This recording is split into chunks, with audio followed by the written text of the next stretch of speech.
Hi friends, MD all in one Kannada info ಚಾನಲ್ಗೆ ಸ್ವಾಗತ. ನೋಡಿ ಫ್ರೆಂಡ್ಸ್, ಗೃಹಲಕ್ಷ್ಮಿ ಯೋಜನೆಯ ಫಲಾನುಭವಿಗಳಿಗೆ ಈ ಒಂದು ಭರ್ಜರಿ ಗುಡ್ ನ್ಯೂಸ್ ಬಂದಿದೆ ನೋಡಿ. ಹಾಗೆ ನಿಮ್ಮ ಗೃಹಲಕ್ಷ್ಮಿ ಹಣ ನಿಮ್ಮ ಒಂದು ಖಾತೆಗಳಿಗೆ ಇಂದು ಬಂದು ಸೇರುತ್ತಿದೆ. ಈ ಒಂದು ಗೃಹಲಕ್ಷ್ಮಿ ಹಣದ ಬಗ್ಗೆ ಕಂಪ್ಲೀಟ್ ಇನ್ಫಾರ್ಮೇಷನ್ ಈ ಒಂದು ವಿಡಿಯೋದಲ್ಲಿ ಕೊಡ್ತೀನಿ ಬನ್ನಿ. ಹಾಗೆ ಸಾಕಷ್ಟು ವೀಕ್ಷಕರು ವಿಡಿಯೋನ ಮಾತ್ರ ನೋಡ್ತಿದ್ದೀರಾ, ಚಾನಲ್ನ ಮಾತ್ರ ಯಾರು ಇನ್ನೂ ಸಬ್ಸ್ಕ್ರೈಬ್ ಮಾಡ್ಕೋತಿಲ್ಲ. ಯಾರು ಈ ಒಂದು ಇನ್ಫಾರ್ಮೇಷನ್ ತಿಳ್ಕೊತಿದ್ದೀರಾ, ಚಾನಲನ್ನು ಸಬ್ಸ್ಕ್ರೈಬ್ ಮಾಡಿಕೊಳ್ಳಿ. ಹಾಗೆ ಈ ಒಂದು ವಿಡಿಯೋಗೆ 500 ಲೈಕ್ಸ್ಗಳನ್ನು ಎಕ್ಸೆಪ್ಟ್ ಮಾಡ್ತಾ ಇದ್ದೀನಿ ಫ್ರೆಂಡ್ಸ್. ಯಾರೆಲ್ಲ ವಿಡಿಯೋನ ನೋಡ್ತಿದ್ದೀರಾ, ವಿಡಿಯೋಗೆ ಲೈಕನ್ನು ಮಾಡಿ.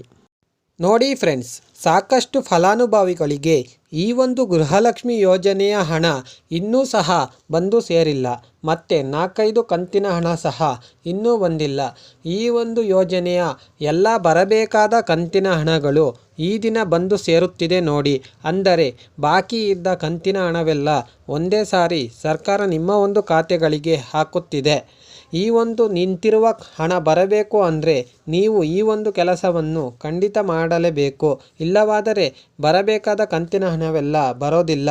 ಏನು ಮಾಡಬೇಕು ಅನ್ನೋದನ್ನ ಈ ಒಂದು ವಿಡಿಯೋದ ಕೊನೆಯ ಭಾಗದಲ್ಲಿ ಹೇಳ್ತೀನಿ ಫ್ರೆಂಡ್ಸ್. ಹಾಗೆ ಈ ತಿಂಗಳಲ್ಲಿ 6ನೇ ಕಂತಿನ ಹಣ ಸಹ ಬೇಗನೆ ಬಂದು ಸೇರುತ್ತಿದೆ ನೋಡಿ. ಯಾಕಂದರೆ ಕಳೆದ ತಿಂಗಳಲ್ಲಿ ಸಾಕಷ್ಟು ಫಲಾನುಭವಿಗಳಿಗೆ ಹಣವನ್ನು ತಲುಪಿಸಲು ಸಾಧ್ಯವಾಗಿರಲಿಲ್ಲ. ಆದರೆ ಈ ಎಲ್ಲ ತೊಂದರೆಗಳಿಗೆ ಸರ್ಕಾರ ಒಂದು ದಾರಿಯನ್ನು ಕಂಡುಹಿಡಿದಿದೆ.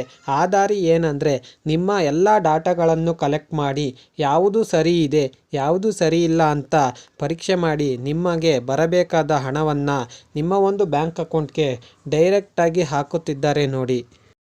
ಮತ್ತು ಯಾವ ತಿಂಗಳ ಕಂತುಗಳು ಬಾಕಿ ಇದ್ದಾವೋ ಅದು ಬರಬೇಕು ಅಂದರೆ ನಿಮ್ಮ ಒಂದು ಗೃಹಲಕ್ಷ್ಮಿ ಯೋಜನೆಯ ಅರ್ಜಿಗೆ ಈ KYC ಅನ್ನು ಪ್ರತಿ ತಿಂಗಳು ಮಾಡಿಸಬೇಕು. ಹಾಗೆ ಮಾಡಿಸಿದರೆ ನಿಮ್ಮ ಒಂದು ಗೃಹಲಕ್ಷ್ಮಿ ಹಣ ಖಂಡಿತ ಬರುತ್ತದೆ. ಈ ಒಂದು ಇನ್ಫಾರ್ಮೇಷನ್ ಯೂಸ್ಫುಲ್ ಅನಿಸಿದರೆ ಲೈಕ್, ಶೇರ್, ಸಬ್ಸ್ಕ್ರೈಬ್ ಮಾಡುತ್ತಾ ಮತ್ತೆ ಇನ್ನಷ್ಟು ಅಪ್ಡೇಟ್ಸ್ ಬೇಕಾದರೆ ಕಮೆಂಟ್ಸ್ ಬಾಕ್ಸಲ್ಲಿ ಕಮೆಂಟ್ ಮಾಡಿ ಫ್ರೆಂಡ್ಸ್. Thank you all.